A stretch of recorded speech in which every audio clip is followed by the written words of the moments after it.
toutes et à tous et bienvenue sur ma chaîne. Aujourd'hui au programme une vidéo sur les bougies.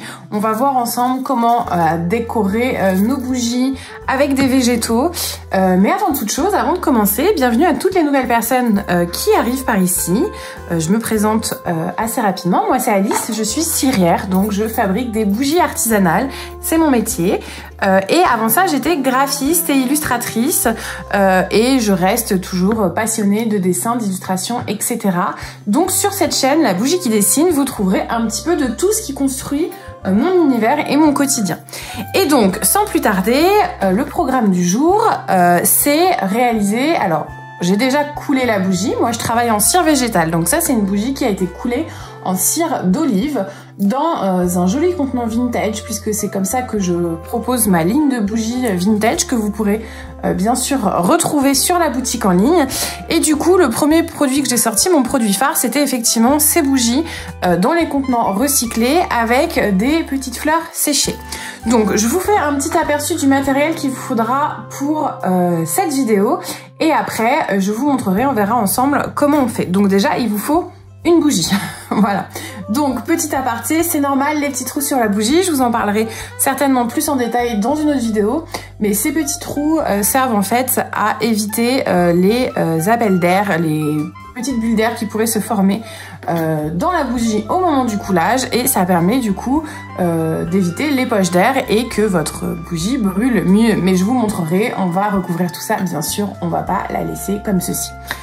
Donc, il nous faut une bougie. De préférence une bougie assez large avec une mèche excentrée parce que on va vouloir mettre les végétaux le plus loin de la mèche. On verra ça, je vous expliquerai tout ça ensemble pendant la vidéo. Ensuite, au niveau des outils, qu'est-ce qu'il nous faut? Pas grand chose. Moi je conseille, même si je l'utilise pas souvent, une petite pince qui va nous permettre de prendre en main les végétaux. Ce sera plus simple pour certaines personnes. Quelque chose que je conseille beaucoup plus, c'est un pic en bois. Donc ça, typiquement, ça se trouve au rayon barbecue. Hein. C'est des pics à viande que j'achète, moi, qui sont très pratiques pour plein de choses et notamment pour aider à piquer les fleurs. Il nous faut une bonne paire de ciseaux qui coupent bien et qui soient assez pointus aussi pour atteindre les végétaux correctement. Et enfin, le plus important qu'il nous faut, c'est un pistolet à chaleur. Alors, je précise sur le pistolet à chaleur, pas le décapeur thermique. Moi, personnellement, j'ai les deux. J'utilise le décapeur thermique pour d'autres utilités que pour placer les fleurs. Mais il va être trop chaud, trop puissant. Moi, le mien, il monte à 600 ou 800 degrés, je sais plus. Donc là, puis il souffle trop fort. Donc, un petit décapeur thermique est largement suffisant. Je vous mettrai, si vous voulez, en lien les références de celui-ci. Il souffle pas trop fort, ce qui fait qu'il va pas tout faire voler. Donc celui-ci est vraiment très très bien. Et enfin, pour finir, il nous faut bien entendu des végétaux. Alors moi j'ai déjà fait ma sélection. Je vais vous montrer un petit peu mes réserves.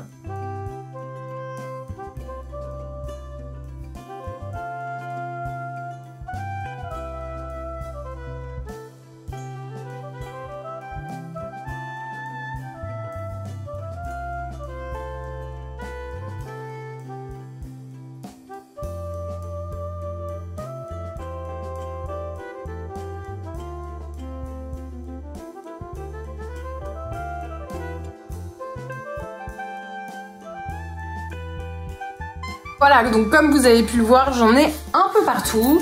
J'en ai encore d'ailleurs sur des étagères, mais là on est plus sur des pétales. Alors, pour les fleurs, quelques petites précisions. Déjà, moi j'essaye de travailler le plus possible avec des fleurs que je fais sécher. Tous les boutons de rose, par exemple, toutes les pétales de rose, c'est des fleurs que je cueille à la main et que je fais sécher, ou sinon voilà, j'ai des voisins qui me ramènent leurs déchets de fleurs quand ils en ont, etc. Et je travaille également avec des fleuristes ou des producteurs de fleurs pour quand il y a des fins de stock ou des invendus, pour réutiliser ces fleurs au lieu de les perdre et de les jeter. Il est fortement recommandé quand on travaille de la fleur séchée sur une bougie d'inifuger les fleurs, c'est-à-dire de les passer dans un produit qui va pas leur empêcher de brûler et de s'enflammer, mais qui va éviter qu'elles brûlent. Ça va faire comme un voilà, ça va faire pchit. Ça veut dire qu'elles vont s'allumer et elles vont s'éteindre tout de suite, ce qui fait qu'il ne va pas y avoir d'appel de flamme. Petit disclaimer à ce sujet-là. Une bougie est quelque chose de dangereux, même quand elle est bien faite. C'est-à-dire qu'il y a des précautions d'usage à prendre en considération. On ne laisse jamais une bougie brûler sans surveillance. C'est-à-dire qu'on n'allume pas sa bougie et on part pas faire autre chose dans une autre pièce, parce que même sur une bougie classique où il n'y a pas de fleurs, il peut se passer plein de choses et on peut mettre le feu avec une bougie si on ne fait pas attention. Après, si on fait attention, qu'on respecte toutes les règles, il n'y a pas de raison que ça se passe mal. Et donc, autre règle aussi sur une bougie, c'est qu'on va réinventer qui va passer au-dessus de la bougie. Par exemple, on va pas mettre une bougie sous une étagère où ça va chauffer avec la flamme. Pareillement, on va rien mettre sur les côtés. Par exemple, je ne sais pas, on va pas mettre un bouquet de fleurs avec une fleur qui passe à côté, parce que si jamais il y a un appel de flamme et que ça brûle, ça fait brûler ce qui est à côté. Donc, une fois qu'on a respecté tout ça, qu'on a inifugé les végétaux, la dernière précaution à prendre quand on fait des bougies avec les fleurs, c'est d'excentrer la mèche et de faire en sorte de calculer qu'il n'y ait pas de possibilité, dans toutes les conditions qui sont respectées, que la flamme vienne toucher les fleurs. C'est-à-dire que on mettra jamais, je vous montre, une fleur aussi près de la mèche ici. On les mettra toujours relativement loin pour que même si on souffle sur la flamme, pour qu'elle ne vienne pas atteindre les fleurs. Si vous le souhaitez, vous pouvez tout à fait, avant d'allumer votre bougie, enlever les végétaux pour voilà, être sûr qu'il n'y a pas de souci à ce niveau-là. Une petite fleur venait à s'approcher pendant la combustion de la mèche, on l'enlève bien sûr, vu qu'on surveille sa bougie, enfin qu'on est à côté. Voilà, donc une fois que ça c'est fait, c'est dit, moi j'ai déjà fait la sélection des fleurs que je voulais utiliser pour ma bougie. Donc celle-ci est une bougie parfumée. Elle est parfumée à la feuille de figuier. C'est un parfum que je propose dans mes collections permanentes qui marche très très bien, que j'aime énormément. Donc comme je vous disais, c'est de la cire d'olive parfumée. Donc ça, on verra après au niveau des dosages. Tout ça, ça fera l'objet d'une autre vidéo. Donc voilà, donc on va pouvoir commencer. Voilà, comme je vous l'expliquais, j'ai fait des trous dans ma bougie. Donc déjà, la première étape, ça va être de venir réchauffer le dessus de la bougie, de faire fondre la première couche de cire pour qu'elle vienne combler un petit peu ces petits trous. Si vraiment on veut éviter toutes les poches, moi je conseille de bien gratter en fait dans les cavités pour que ça puisse bien remplir par la suite. Voilà, hop là. Très important aussi, moi j'ai toujours à portée de main un petit chiffon pour éviter de mettre de la cire partout. Et c'est parti, désolée pour le bruit.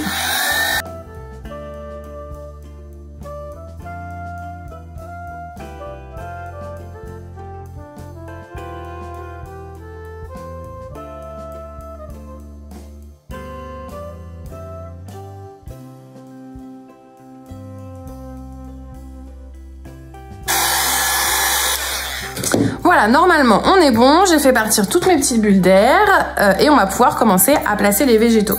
Petit aparté, moi j'ai remarqué après avoir travaillé avec plusieurs cires que la cire d'olive avait plus tendance que les autres à faire ces petites bulles, donc il faut être plus patient. Généralement après il y en a quelques-unes qui continuent à remonter, donc moi je remets un petit coup une fois que toutes les fleurs sont faites pour que ce soit vraiment bien lisse et bien beau.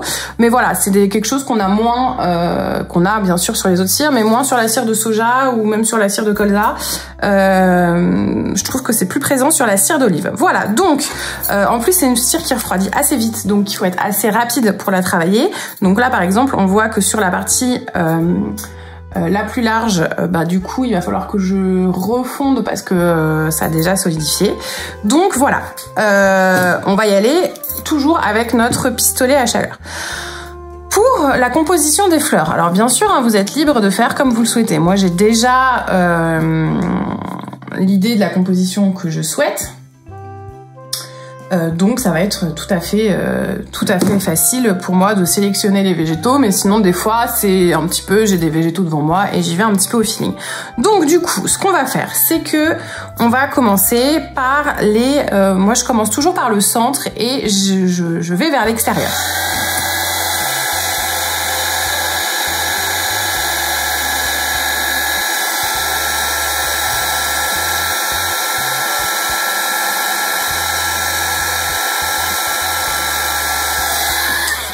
Donc l'idée c'est de toujours penser en volume et surtout pas de manière symétrique parce que la symétrie au final, ben sur ce genre de choses, c'est pas forcément le plus esthétique. Donc du coup, je fonds la toute première couche de cire et je vais pouvoir commencer à placer mes végétaux comme je le souhaite, tout en voilà, en prenant en compte les volumes, les couleurs bien entendu. Hop. Voilà. Généralement, je commence toujours par mettre les plus gros végétaux et après, je mets les plus petits. Quand j'ai des végétaux qui ont des tiges et que je veux vraiment les faire tenir droite, c'est là que je prends mon petit pic, je vais venir faire un trou à l'endroit où je veux piquer et ça va m'aider en fait à mettre la fleur que je souhaite. Voilà. Très important aussi, régulièrement, j'utilise mon pistolet à chaleur pour fondre et j'incline légèrement pour bien coller les fleurs dans la cire.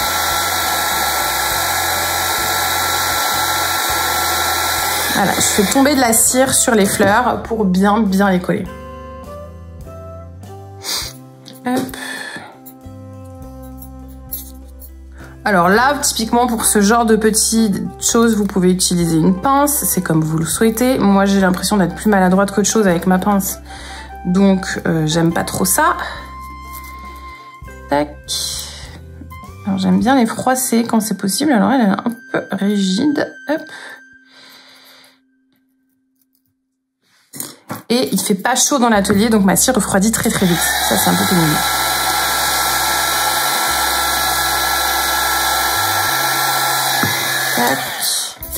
Et au fur et à mesure, on va venir construire un petit peu notre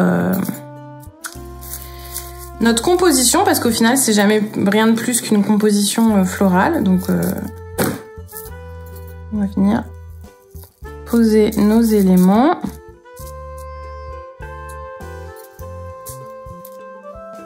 Tout en gardant en tête de pas aller trop près de la mèche. Quand il y a voilà, des petits végétaux peut-être qui auraient tendance à dépasser, on évite. Hop. Là, ça va, je suis tout à fait à bonne distance, mais il ne faut pas que je m'approche plus que cette distance-là. Là, je ne sais pas si vous voyez bien, mais il y a quand même bien au moins 2 bons centimètres et demi, donc ça va, on est tranquille.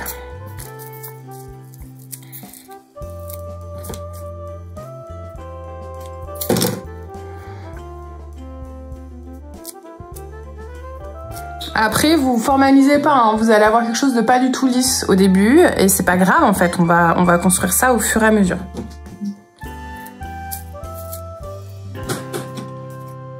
On viendra tout lisser après, dans un second temps. Alors...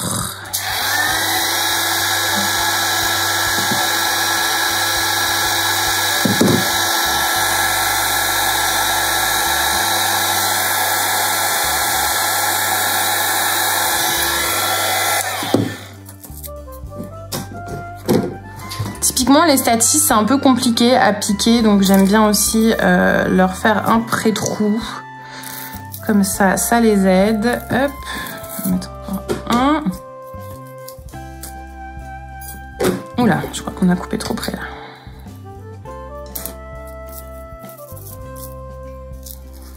Alors, c'est un travail de patience et de délicatesse, hein. Il ne faut pas être pressé.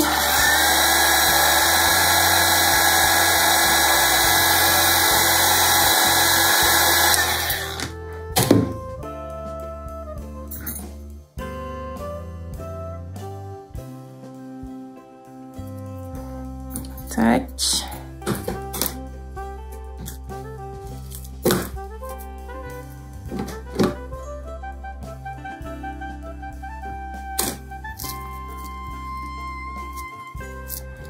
Pour les couleurs, les harmonies, tout ça, ça vient aussi avec le temps, la pratique. C'est comme tout, hein. C'est comme en dessin où on se muscle à la couleur, au volume, etc. C'est exactement la même chose avec ce genre de composition. On muscle notre esprit, notre œil. On sait après ce qui fonctionne pas. Mais tout ça, bien sûr, il faut faire plein de tests. Donc pour l'instant, on en est là. Oups là, si je le cadre correctement, c'est mieux. Donc voilà, moi c'est la figue, donc j'ai voulu faire des choses un petit peu dans des tons neutres, un petit peu bordeaux, mais là on est loin d'avoir fini ce que je souhaite. On va pouvoir rajouter des petits grains de poivre rose. Moi j'aime beaucoup ces petits grains parce qu'ils viennent vraiment égayer une composition. Alors déjà je sais que je vais en mettre là. Alors, quand vous chauffez la cire, je vous déconseille de chauffer comme ça, parce que sinon vous risquez de brûler vos végétaux. On y va plutôt comme ça, voilà. On incline un petit peu son pistolet. Plus de ça, ça pousse la cire vers les fleurs, ça les scelle bien correctement.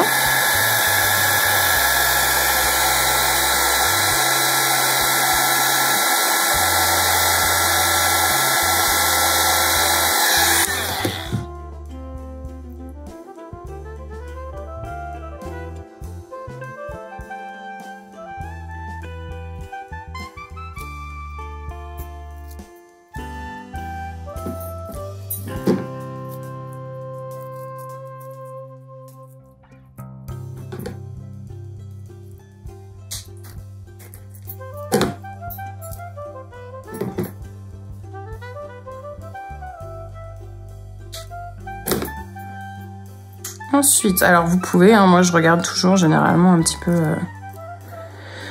comment ça tombe. Et après, ce qui est aussi sympa, c'est qu'on peut enlever les éléments. Si jamais là, je me rends compte que ça me plaisait pas, je peux tout à fait l'enlever et refondre la cire et le remettre ailleurs.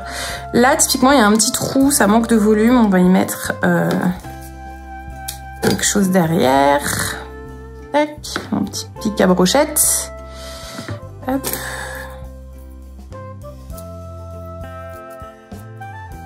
Voilà. Ensuite, on va continuer avec un petit peu de poivre. Lui, on le mettrait peut-être bien par là. Hop. Impeccable. On va fondre un petit peu de cire pour tout bien sceller.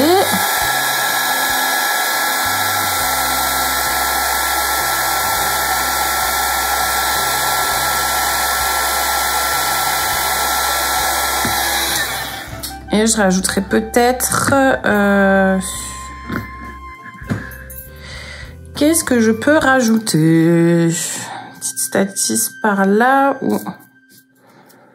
Non, là ça va faire trop symétrique, ça va pas être joli. Donc on va mettre un petit peu de poivre.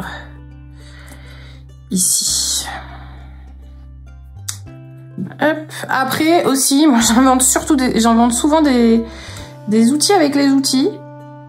C'est-à-dire que j'essaye de m'en servir comme des baguettes chinoises. Alors là, c'est pas assez fondu.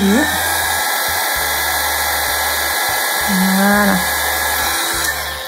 Ok, donc là, je suis plutôt contente. Et on va ajouter... Alors là, ça brille, hein, parce que forcément, c'est pas sec. On va ajouter une dernière petite chose qui va être sympa. Ce sont des pétales de bleuet rouge. Voilà. Hop. Et ça, on va fondre légèrement le dessus.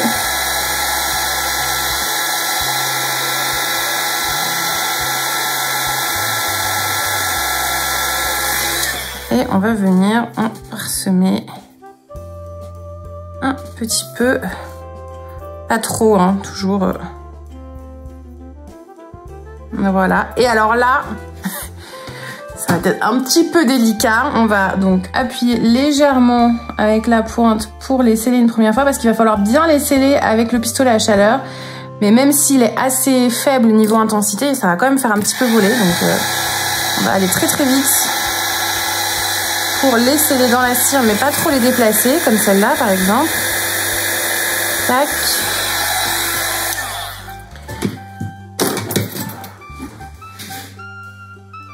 Et voilà notre composition florale de notre bougie. Alors, maintenant il va bien falloir, avant de l'utiliser, couper la mèche à 5 mm et régulièrement couper la mèche aussi.